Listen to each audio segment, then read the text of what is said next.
to form one of the best trios in the league. Joy, are you in or out on the Cowboys having the best receiving core in the NFL? Don't be mad at me, Cowboys fans. I'm out, but not a lot. Just a little bit out, just right outside. I'm going to have to go with the Buccaneers. They are pretty loaded. Godwin, Evans, AB, Gronk, O.J. Howard, Cameron Brate, pretty strong. But another part of this is who is throwing to them, and that's the GOAT. Now, you know I love Dak Prescott, but going into this season, he is currently injured. I want to see what happens going into the season, how he comes back off that ankle injury. I think he's going to be great. But right now, I've got to give the edge to the Tampa Bay Buccaneers. Pro Football Focus has them ranked #1, Dallas Cowboys 2, Kansas City Chiefs 3. I'm going to go with the Tampa Bay Buccaneers. Joy, I'm with you. I'm out on this. And like you said, I mean, Dallas, you can put them second, you can put them third. They're up there.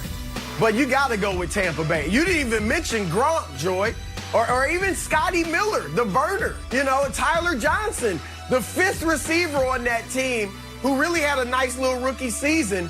And even if Dak is healthy, he's not going to be Tom Brady, assuming Father Time doesn't put Brady in a chokehold. I'm looking for a big year from Antonio Brown. All right, we haven't heard any negative things about him. He seems to be on his best behavior.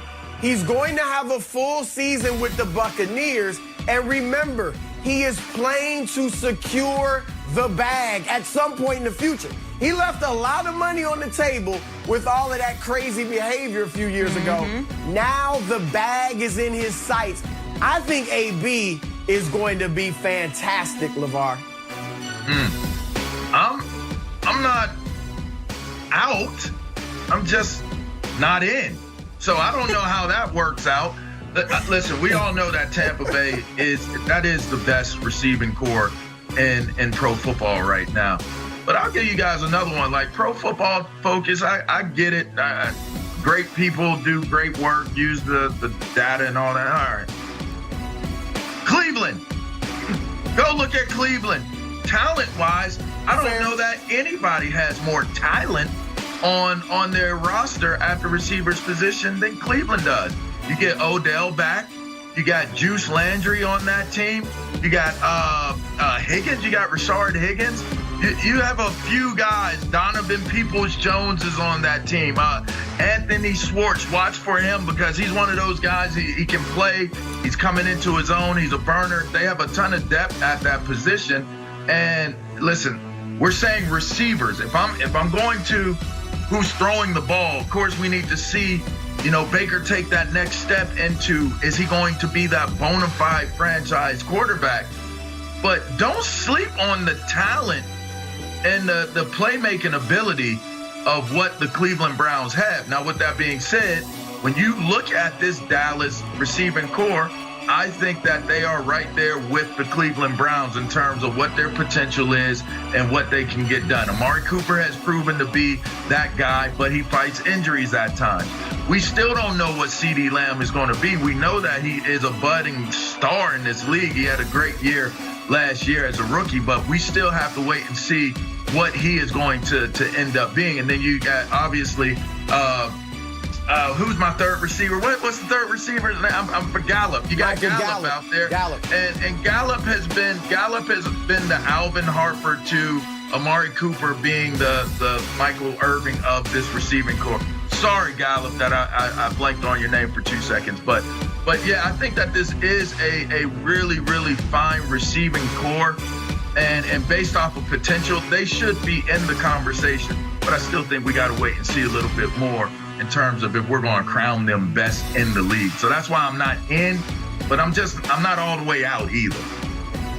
No, but that, LeVar, officially that's an out. Officially that's an out. All right. Well, we're going to stay in Dallas, though. Let's move over to the association. Fresh off Luka's Supermax extension, Mavericks owner Mark Cuban said they want Luka to, quote, have the same type of Hall of Fame career, if not more, than Dirk Nowitzki. So, Joy, are you in or out on Luka finishing with a better career than Dirk? Yes, I'm in. Dirk has said that Luka is better than him already. Dirk had an incredible career. It doesn't take anything away from Dirk to say that Luka is better right now in his career than Dirk was at this point. I mean, the numbers speak for themselves. Through Luka's first 3 seasons, he's averaging 25.7 points per game, 8.4 rebounds per game, 7.7 assists per game. Now, I know the game has changed a little bit. It is a little bit more offensively favored than when Dirk came into the league, averaging 17 points per game through his first 3 seasons. But we know what Luka is. I mean, Luka is a budding superstar. If he's not a bona fide superstar already, I don't want to anoint him that without, getting through the playoffs a little bit more. I don't want to jump the gun too much, but he is getting $200 million for a reason. He's a star. We know what his European career accomplishments are, but he's already a 2-time NBA All-Star, 2-time All-NBA First Team, Rookie of the Year, NBA All-Rookie First Team. Dirk had a legendary Hall of Fame career, of course, and is the NBA champion and an NBA Finals MVP. But if the Mavericks make it to an NBA championship and win, we can assume that it's going to be on the back of Luka Doncic.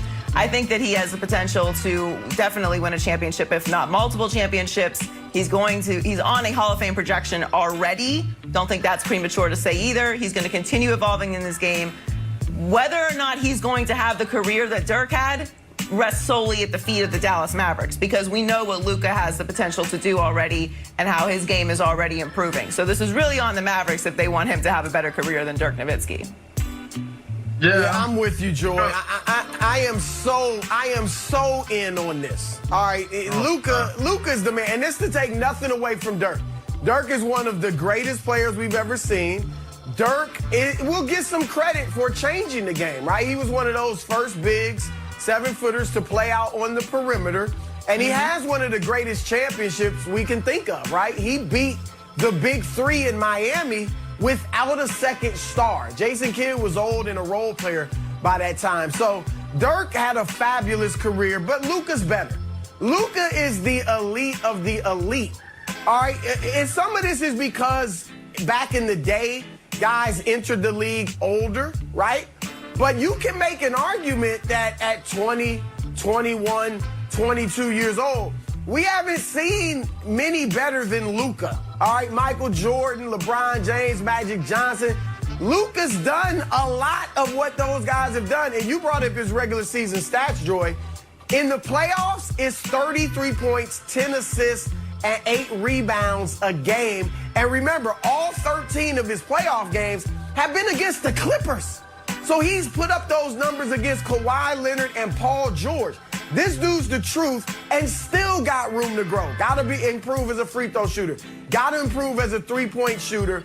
Once he does those things, watch out. Obviously, he's got to win a title in Dallas to have the career that Dirk does. If he is better individually but never wins a ring, you're probably going to give the edge to Dirk.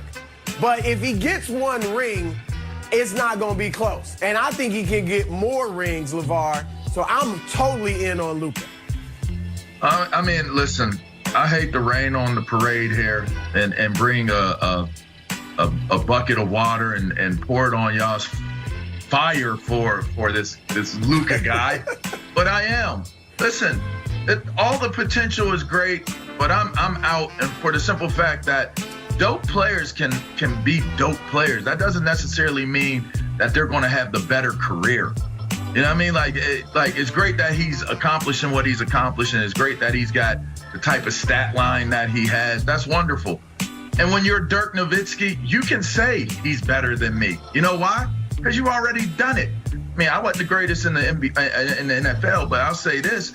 I always say that the guys that wear 11 or play linebacker at Penn State are better than me. That doesn't mean anything. It doesn't carry any weight. It means that I believe in the guy, and he's a guy that I'm related to by our teams. And that means a lot to me in that regard. But it doesn't really mean that the guy's better than you because you said they're better.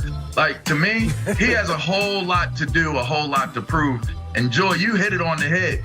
It might have more to do with what others do rather than what he does. Because you could look at somebody and say, if they don't have the type of career, I'll take it to football, they don't have the type of career that Barry Sanders had.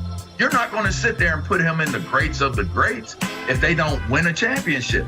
You'll look at Barry and qualify it, But is Luka going to be able to do enough that if they don't happen to get what they need to be able to win a championship title in Dallas, that we're going to put him on the level of being one of the greatest ever in terms of being better than Dirk for that organization? I think that there's a lot that has to be defined before we go down that.